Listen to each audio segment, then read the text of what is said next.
ان میں سے نمبر 1 ایران ہے. اگر ہم چلتے ہیں عرب سے مشرق کی طرف تو ایران ایک اعتبار سے یہ بازی لے گیا ہے پورے عالم اسلام پر.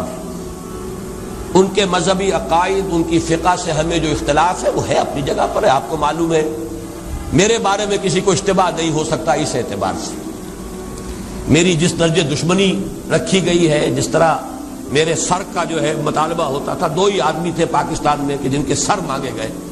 ایک کراچی کے وہ شاہ بلیغ الدین صاحب اور ایک میں. تو اس حوالے سے وہ اپنی جگہ پر اختلاف ہے، لیکن اس حقیقت کا اعتراف کیے بغیر نہیں رہا جا سکتا پورے عالم اسلام میں یہ واحد مسلمان ملک ہے جس نے بہرحال اپنی شریعت، اپنے عقائد کے مطابق ایک مذہبی انقلاب برپا کیا. اور پورے عالم اسلام میں مذہبی سطح پر حکومت کی سطح پر فنڈامنٹلسٹ صرف ایک ملک ہے، یا دوسرا جو ہے تھوڑا سا وہ ہے سوڈان، لیکن اس کی اہمیت اس لیے نہیں کہ وہ کسی عوامی انقلاب سے نہیں بنا، بلکہ وہ تو ایک فوجی انقلاب سے شکل بنی ہے جو بھی بنی ہے. اللہ کرے اس میں استقامت ہو، اس سے یقینی کوئی نتیجہ برآمد ہو جائے. خبریں بھی اچھی آ رہی ہیں، لیکن میں تو دنیا کا جو پرسپیکٹو ہے اس کے حوالے سے عرض کر رہا ہوں کہ اس پہلو سے ایران ان کا ٹارگٹ ہے، ٹارگٹ نمبر 1 ایک خاص اعتبار سے. ٹارگٹ نمبر 1 ایک دوسرے اعتبار سے ہم ہیں، وہ میں بعد میں عرض کروں گا. چونکہ حکومت کی سطح پر فنڈامنٹلزم ہے اور وہ آیا ہے ایک عوامی انقلاب کے نتیجے میں، پھر ان کے پاس تیل کی دولت ہے، اس کے خلاف اکنامک سینکشنز بھی ہو جائیں تو اگر لیبیا کھڑا ہو سکتا ہے تو بہرحال وہ بھی کھڑا ہو سکتا ہے. اور نقشہ وہ دنیا کو دکھا چکا ہے کہ لڑا دے ممولے کو شہباز، یہ نقشہ بھی اس نے دکھا دیا. یہ ہے ایران کا معاملہ. نمبر 2 پاکستان. پاکستان 400 برس کی تجدیدی مساعی کا امین ہے، امانت دار ہے.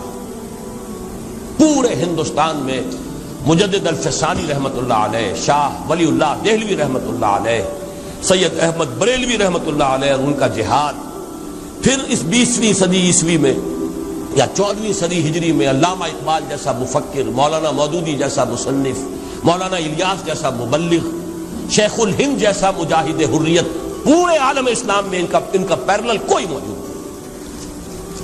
یہ 400 سال کی تاریخ ہے، اس کی امانت اور اس کے نتیجے میں یہاں کے مڈل کلاس میں فنڈامنٹلزم کا ایک نیوکلیس ہے. اگرچہ حکومت کی سطح پر کوئی پیش رفت نہیں ہو سکی آج تک، بلکہ اب تو پسپائی ہو رہی ہے، اب پیچھے ہٹ رہے ہیں. وہ ہمارے ان سیاسی جو بھی زعماء ہیں، جو جماعتیں ہیں، ان کی غلطی اور الیکشن ہی کو واحد میدان بنا کر اس کے اندر اپنا سارا وقت و توانائی اور قوتیں ضائع کر دینا، یہ ہے در حقیقت جس کا کہ یہ صدا مل رہی ہے کہ اس اعتبار سے تو پسپائی کی طرف ہے معاملہ، کسی پیش رفت کی طرف نہیں ہے. لیکن باہر والے تو دیکھتے ہیں نا کہ اندر کیا کچھ مواد موجود ہے. اگر مڈل کلاس میں وہ فنڈامنٹلزم کا بارود موجود ہے تو کسی بھی وقت اس کے اندر جو ہے وہ کوئی دھماکہ ہو سکتا ہے. دوسری بات جو ان کے لیے ایک اعتبار سے ٹارگٹ نمبر 1 ہمیں بنا رہی ہے وہ ہمارا ایٹمک نو ہاؤ ہے. پورے عالم اسلام میں اور کسی کے پاس نہیں. اسلامی بم اگر بنے گا تو یہی بنے گا. یہ ہے مختلف اسباب جس کے بنا پر ایران اور پاکستان کو آپ بریکٹ کر لیجئے. یہ اس نیو ورلڈ آرڈر یا آج کی میری گفتگو کے حوالے سے یہودی اور عیسائی گٹھ جوڑ کا جو ٹارگٹ نمبر 1 ہے، ایک اعتبار سے ایران ہے، ایک اعتبار سے پاکستان.